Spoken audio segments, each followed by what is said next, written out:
I am in the production business. I understand what is worth doing for ratings. I understand what is worth doing when the industry is canceling one black guy. I know what happens when they are going to elevate another. And I know what happens when they don't care about either one. This is how quarterbacking goes. So the question is, hey, your quarterback just got sacked. Did we know we was going to sack your quarterback? We absolutely did. It was a play, buddy. We've been rehearsing it, working it out, making sure that at some point, when you get to this level, we can make sure we knock you from a $20 million man to putting in the news that people won't hire you no more. Spoke to 50, then she said 50, and this is exact words that came out her mouth. 50 does not determine what goes in and goes out of this document. Every scandal comes with two stories, the one the public sees and the one that never survives the editing room. Katt Williams has always had a rule about this industry. If everything looks chaotic on screen, but everybody's still getting paid, then trust, someone drew that play up a long time ago. And the so-called fall of Diddy, it's got that exact same scent all over it. The lawsuits, the raids, the leaked hotel footage. That's the version you were meant to consume. The safe version, the one that keeps a lot of people wealthy, quiet, and nowhere near the camera. Because behind that polished Netflix documentary is a way messier reality. A security guard who says he saw everything and still got cut out. A co-founder who lost 25% of Bad Boy, yet somehow continues protecting Diddy's image. And a director who, according to people in the room, decided from day one who would speak and who would never touch the mic. Katt's been warning folks for years. Nothing in a pretend-based business is accidental. Not the heroes, not the villains, and definitely not the people who mysteriously disappear from the final cut. So tonight, we're not just rehashing Sean Combs' The Reckoning, we're asking something deeper. If this story was quarterbacked from the jump, what had to be removed and who had to be silenced to make Diddy look like the only monster in the room? That happens in a business. Everything that happens in a business that's based off of pretend, that seems like a setup, is. Yes.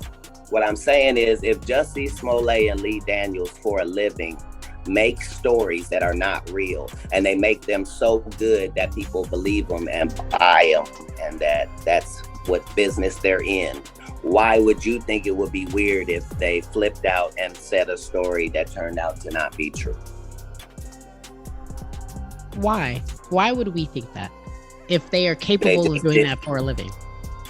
That's what they do for a living. They do that 300 episodes. Is take something fictitious and make it seem real. That's the Katt breaks it down in the bluntest way possible. In a business built on make-believe, anything that smells like a setup usually is one. He's not speaking in theory. He's talking about writers, producers, and executives who've spent entire careers turning fiction into something that feels real, then using that same playbook on real people. To him, scandals, breakdowns, even public beefs aren't random blow-ups. They're storylines mapped out in a room long before you ever hear about them. And once you hear Katt say that, the way Gene Deal describes the Diddy documentary stops sounding like confusion and starts sounding like a script already written. The security guard who walked Diddy into every room, the childhood friend, the business partner holding 25% of Bad Boy. In Gene's version, those three were supposed to come as a unit, forcing the story past that clean, Netflix-friendly surface. But watch closely what happens when the people who control the money step in and decide which insiders actually make it to the final cut. Called me up and they got him on the phone, me and him was just talking. We was talking about old time sit down with Black Hands, sit down with with Puff Kids, the whole Puff situation, and this documentary that he's gonna be doing. You know what I'm saying? So I told him that I was going to, have Kirk and Tim. Kirk will be the one who talk about the business part of it. Tim would be the one who talk about the growing up phase with Diddy and everything and over there working in the record industry with him and stuff like that. They was like family. And I was gonna talk about you know, the street stuff, what was going on with Bad Boy, you know, with the security, with Wolf, with the City College, with, you know, the time that I knew about when I was with him up until about early 2004, something like that. But basically the streets and then the traveling with him and the atmosphere and everything. And then go back into the Notorious Big stuff with the Tupac and the whole 9 yards, all the stuff that I knew, you know what I'm saying? So we was talking and he sounded like, yo, listen here, they gonna spare no expense with this whole documentary. So I said, all right, cool. According to Gene, it all started the same way big industry stories always do, with a phone call from producers. They made one thing clear: nobody knew Diddy's inner workings better than the man who walked him into every club, every studio, every hotel hallway. That's why they wanted Gene involved, not as background noise, but as one of the anchors of the entire documentary. I spoke to Tim and I spoke to Kirk Burrows. And I was like, yo, because I had Tim's number. Tim didn't know how to get in touch with Kirk. Kirk didn't know how to get in touch with Tim. But Kirk was trying to tell me, you know, give him the number with the Tim. I said, nah, I ain't doing that. You know, so I gave one of the producers the number in the whole 9 yards to get in touch with Tim because I want to see him get money because I know Tim got a hell of a story with Puff. So then I talked to Tim and I told him, yo, listen here, man, we should go in as a package deal. You know, all three of us, we could tell a hell of a story about this whole documentary. You know what I'm saying? From front to start. You know, then whatever stuff that they get and everything like that. So yo, let's go in there and ask them for 50 a piece. You know what I'm saying? So Tim was like with it, yo, Gene, whatever, you know, go ahead like that.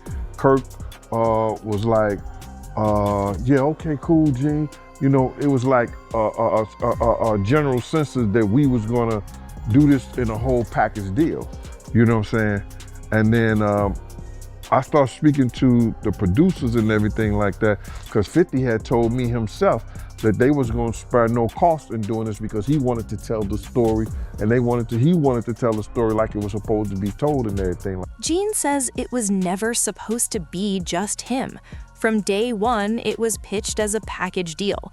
Gene for the streets and security, Tim for the childhood and early years, and Kirk Burrows for the business side and bad boy paperwork. 3 men, 3 angles, 1 full picture.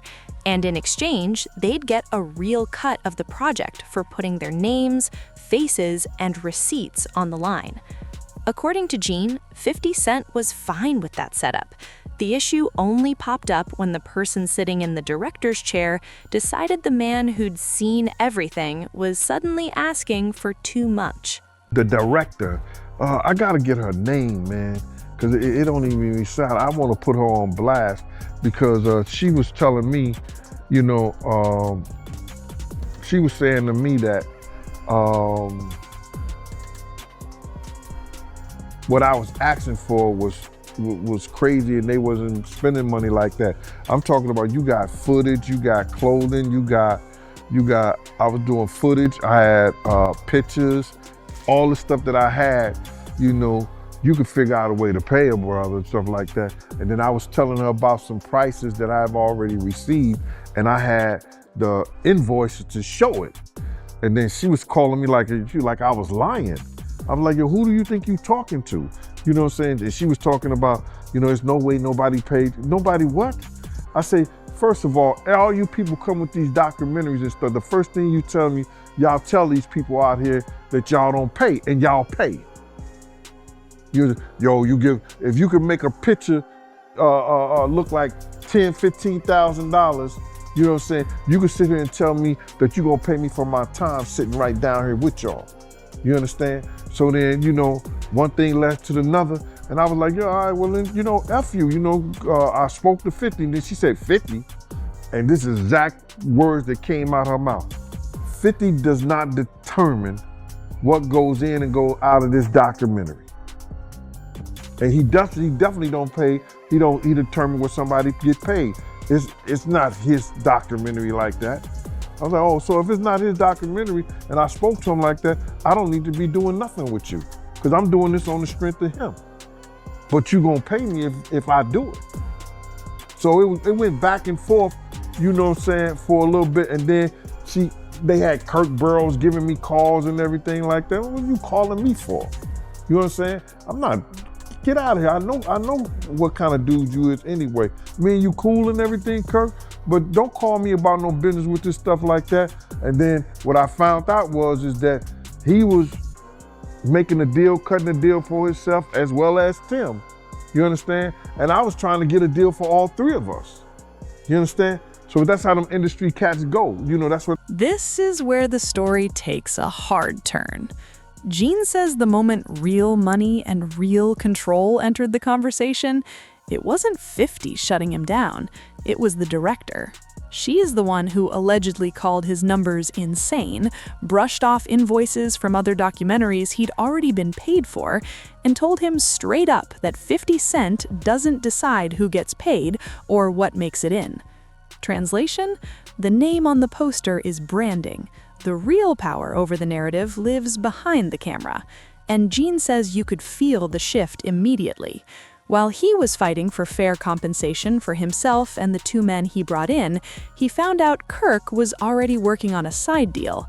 Tim and Kirk were being courted, contracts were quietly getting shaped, and suddenly the guy with the footage, the photos, and the darkest stories became the problem. That fits a familiar Hollywood pattern. The person holding the most dangerous details gets labeled difficult.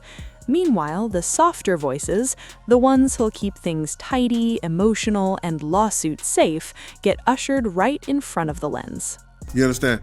First and foremost, you got your man Russell Simmons out here dealing with these young girls. You understand? Kim Porter was one of them. She was then passed from Russell Simmons to Andre Harrell. Do you understand what I'm saying? I'm just gonna give it to you.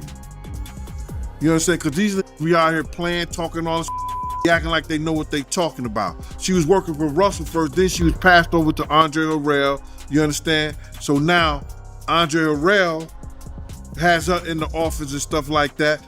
And it was said that it was a girl also in Uptown, and I don't know if it was Kim.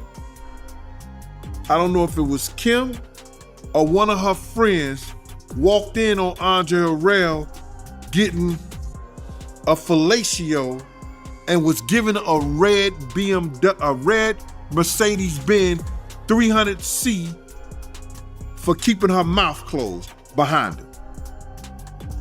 You understand? Because when Kirk Burrows was talking about Puff did that or whatever like that, you understand? It actually happened to Andre Harrell up in Uptown Records. Kim Porter's at the desk because Andre Harrell is doing Russell Simmons a favor by giving her a job over there. Because now Russell Simmons is trying to get her friend Kamoya, because all of them was all of them was models. Kim, Kamoya, and they was young girls. So now her and Al get together and everything like that. Check this out. Kim didn't get with Puff until Puff got his deal. Because you gotta realize, Misa Kim was cool. Kim didn't get with Puff until after Puff got his deal. So all that, he got her from Al and stuff like that. Nah. She went with the money was, bro. She went with the money. And you could call it whatever you want to. You understand what I'm saying? That's how. Even the love story gets a rewrite. In the glossy version, Diddy is painted as the villain who stole Kim Porter from Al B. Sure, like some hood soap opera. But when you listen to people who were actually there, Gene's side tells it differently. Nobody dragged Kim anywhere. She followed the power and the money, just like the industry conditions people to do. That stolen girl narrative didn't stick because it was true. It stuck because it was dramatic, easy to digest, and kept viewers from asking harder questions about how much control Diddy really had over everyone around him. They said Big had paid for his funeral through his budget. You know what I'm saying? So if anybody would know that, Kirk Burrow would know that. And I heard Wayne Barrows came out and said some shit, but to refute that. You know what I'm saying? But if Miss Wallace got a check and the check, if she got Biggie's, if they had Biggie's budget and that was taken out, money was taken out that budget for his funeral, he did use it. And if anybody knew that, Kirk Burrows would know that. It was his manager. Big had told me that he was gonna get rid of them because they didn't know what they was doing before he died. I had a conversation with Big. Big said, yo, I'm getting rid of them because they the one effing me up, because they the one that convinced him to sell his publishing and his marketing to Puff. They was Puff boys. I guess they met in school or whatever like that. But Big was gonna get rid of them. But because he died and his mother didn't know the business, she kept him around for years. If you look at anything that happened with the Notorious Biggs and his camp, you see Wayne Barrows on there as executive producer. And he was just a manager of some of Big affairs. He was executive producers of damn near everything that went on that had to do with. If Miss Wallace was the executive producer, he was the executive producer too. Look at some of the things that was done. And now he's suing, trying to get money from Faith because of, he's saying that she has to pay the Wallace estate, and Miss Wallace is dead, Big is dead. If the estate is anything, it's CJ, Tatiana, and Faith. That's the estate. You see the same thing when Kirk Burrows talks about Biggie's money on camera. He comes off calm, measured, the reasonable executive walking you through contracts, percentages, and how things supposedly worked. But according to Gene and other insiders, Kirk knew every number on those checks and still skipped the ugliest parts.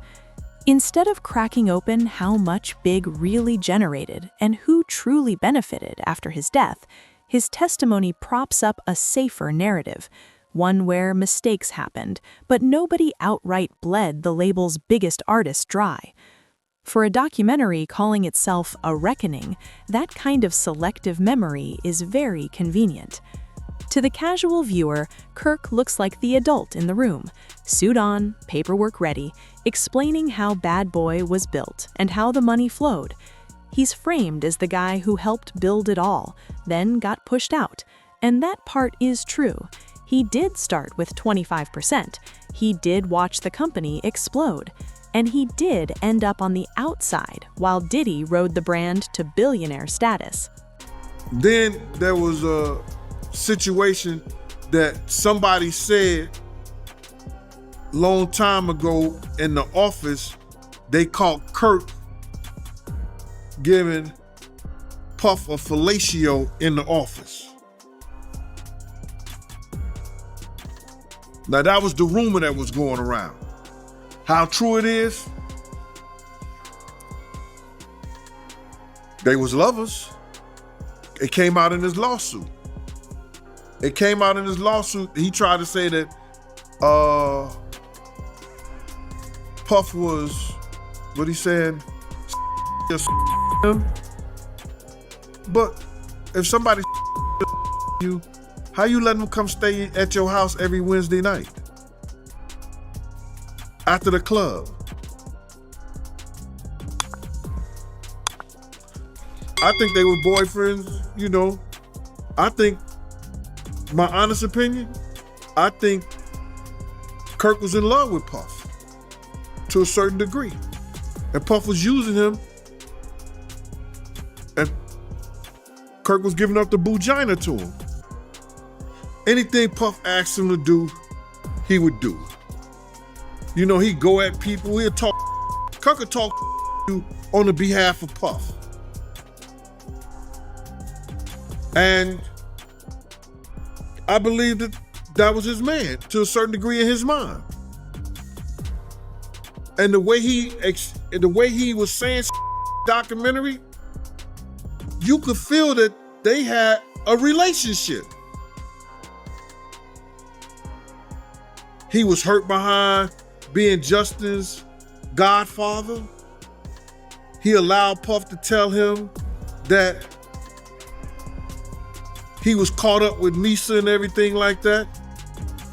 He believed all this I got out of it. I don't know what you and the other people got out of it. He was saying like he was a scorned lover. But how did you find out that he gave Diddy fellatio? You know who they came from? Well, we heard that a long time ago. Like when I was working for Bad Boy. I heard that rumor a long time ago. I was working for Bad Boy that Kurt was caught up giving him a fellatio in the office. And they got rid of one of the interns for walking in on him or something like that. You understand? But then Kurt come out in this documentary, in this lawsuit, and say he was giving Puff was making him, giving him fellatios and the Bugina. That's in his lawsuit. But I guess if Cassie is a scorned lover. But listen to Gene closely and another layer appears. He doesn't just talk contracts, he talks emotion. He paints Kirk as more than a business partner, almost in love with Diddy, loyal to the end, riding through firings, deaths, and breakdowns, only to be left shattered when the door finally closed. Rewatch Kirk's doc scenes with that in mind, and the calm executive starts to look like a man holding back heartbreak on camera, especially when he talks about handing back his shares and walking away with nothing. That's what makes his role in Biggie's story so unsettling. According to Gene's side, Kirk wasn't some bystander. He knew exactly what Biggie's publishing advances looked like and what was really owed. And yet, he chose to give a version that keeps the most explosive truths off record. Instead of confirming how deeply Biggie's wealth was allegedly siphoned, and by whom, Kirk becomes the perfect gatekeeper, a man hurt by the system, but still protecting it by speaking around the parts that would burn everyone involved. So when this documentary hits Netflix, viewers think they're watching a brave insider finally tell the truth. But if you believe Gene and Katt, what you're really seeing is a carefully selected narrator, damaged enough to make Diddy look ruthless, but loyal enough to keep the biggest financial crimes and deepest secrets right where the industry wants them, between the lines and off the official record. Then it's coincidental, or you would be hearing who's losing money.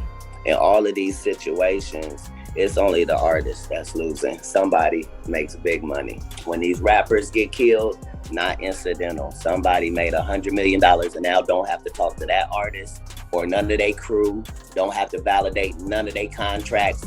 Now only got to deal with the mama, only got to see her once a year, and it's over. And the money goes up and up and up. So they killed this $20 million guy, but they reached $60 million. By now, the pattern is hard to ignore. Katt lays out an industry where nothing is accidental, where stars are built like million-dollar investments and taken down the second they stop serving the script. Gene shows how the one man who saw everything became a liability the moment he asked to be paid like his stories mattered. And Kirk stands in the middle, co-founder, alleged ex-lover, victim, gatekeeper. He tells just enough truth to make Diddy look evil, but not enough to set the entire machine on fire. So if Katt is right, and this world runs on plays instead of accidents, then Diddy's reckoning starts to look less like a one-man downfall and more like a carefully managed sacrifice. The monster gets named, the doc goes #1, the safest insiders get their close-ups, and the people holding the darkest footage stay locked outside. still carrying stories nobody wanted to pay for. So ask yourself, did they really give you the full truth about Diddy, or just the version that kept everyone else rich, employable, and comfortably off-screen? And if this is how they handled one of the most powerful men in hip-hop, what do you think happens to the artist with no money, no lawyer, and no camera backing them up? When you watch that documentary again, whose eyes are you trusting? The ones that made the final cut, or the ones deemed too dangerous, too emotional, and too expensive for you to hear in full?